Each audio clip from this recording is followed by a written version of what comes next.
늙음하게 돈백이라도 벌어보려고 전 재산을 날린 사람이 그 전 재산 다 날리고 오히려 빚 갚기 위해서 평생 안 해본 남의 집 식당 파출부를 뛰게 된다.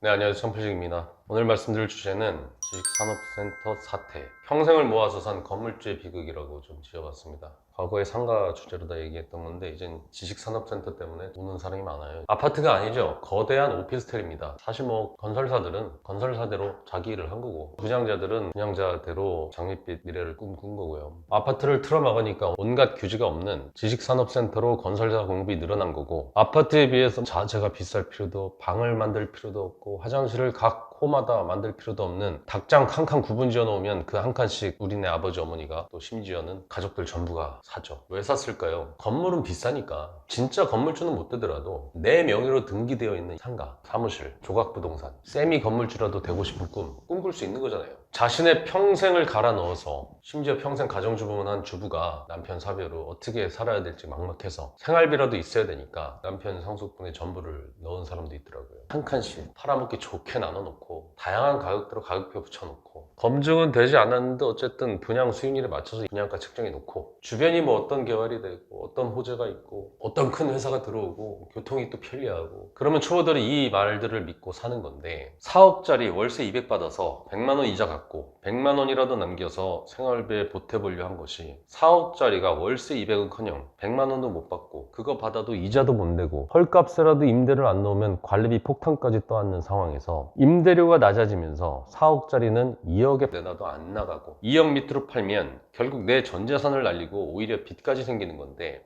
늙음하게 돈백이라도 벌어보려고 전 재산을 날린 사람이 그 전 재산 다 날리고 오히려 빚 갚기 위해서 평생 안 해본 남의 집 식당 파출부를 뛰게 된다. 결국에는 이렇게 재미를 봤던 초기 시행사, 건설사, 투기꾼들 다 돈 벌고 나갔죠. 한창 대출이자 쌀 때 재미 보던 그런 세력들은 돈 다 벌었고요. 이제 끝물에 올라탄 건물주라고 불리는 조각 분양주들, 분양도 안 되고 임대도 안 되고 팔리지도 않고 공급이 너무 말도 안 되게 많으니까, 결국엔 지금 건설사들도 어려운 게 끝물에 올라탔기 때문에 지금 분양도 안 되는 거 아니에요? 그랬더니 옛날에 다 PF 받아가지고 그 돈으로 대출로다가 지은 건데, 안 나가니까 건설사들은 나 돈 없다 하고 손 들어버리죠. 이게 파산이죠. 그렇게 서민들 등쳐먹던 건설사들은 결국 서민들의 세금으로 회생시켜 주겠죠. 국가 경제의 충격 때문에 불가피한 조치라고 하는 그런 뉴스 기사가 나올 겁니다.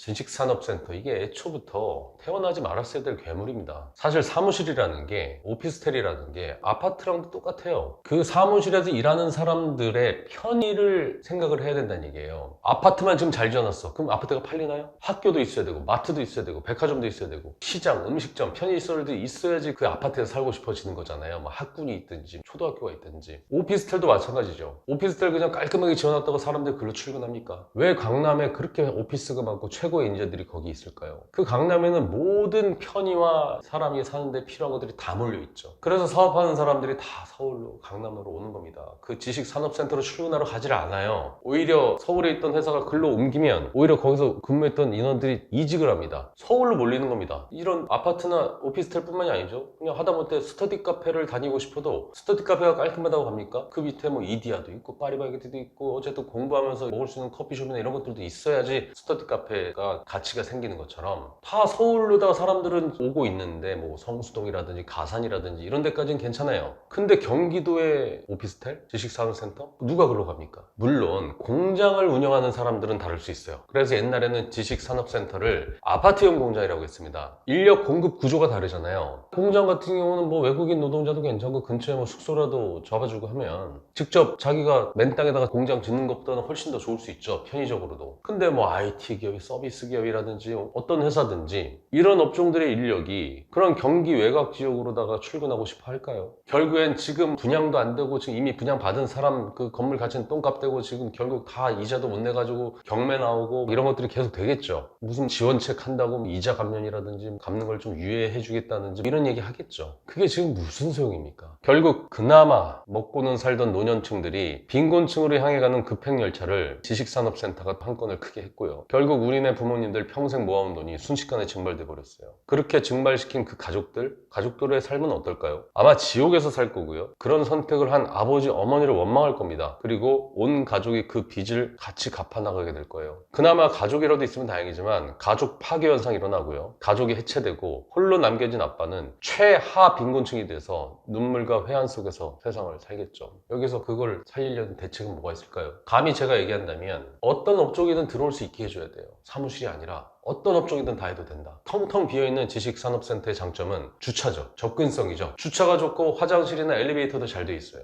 그러면 사무실 용도가 아닌 다른 용도로 다 쓸 수 있게 해줘야 됩니다. 상권 입지가 중요치 않은 이런 목적성 있는 업종들, 애견 유치원이라든지 키즈카페라든지 파티룸이라든지 필라테스장이라든지 실내 축구, 실내 테니스 이런 그 모든 목적의식이 있는 그런 업종들을 유치할 수 있게끔 모든 규제가 풀려야 되고 유치를 해야 됩니다. 그래야 그나마 반값에라도 팔고 나갈 수가 있어요. 이런 대책을 세우지도 않을 거고 그럴 당위도 모르겠지만 어쨌든 그런 어려움을 겪고 있는 본인이든 주변 분들이 계시다면 이 영상을 보고 대책을 세우는데 조금이라도 도움이 됐으면 좋겠고요. 어쩔 수 없이 그런 것들을 지금 인수해가 지금 어려움이 있으신 분들이 있다면 차라리 창플에 오셔서 상담이라도 한번 받아보시고 지금 상태에서 엑시트할 수 있는 그런 방법이 어떤 종류가 있는지 그런 것들도 한번 좀 알아보시길 바라겠습니다. 어쨌든 어려운 상황에서 도저히 이제 더 투자금이 없다라는 그 사실도 알고 있기 때문에 사실 뾰족한 수는 없겠지만 결국엔 그렇게 지금 나락으로 빠진 사람들이 지금 은퇴하고 이제 좀 사나? 이렇게 했던 분들이 지금 속절없이 무너지니까 너무 안타까운 마음에 이런 영상을 한 것이니까 당분간 지산 물건들 절대 쳐다도 보지 마시고 분양 이런 건 아예 생각도 하지 마시길 바랍니다. 이상 창필직이었습니다.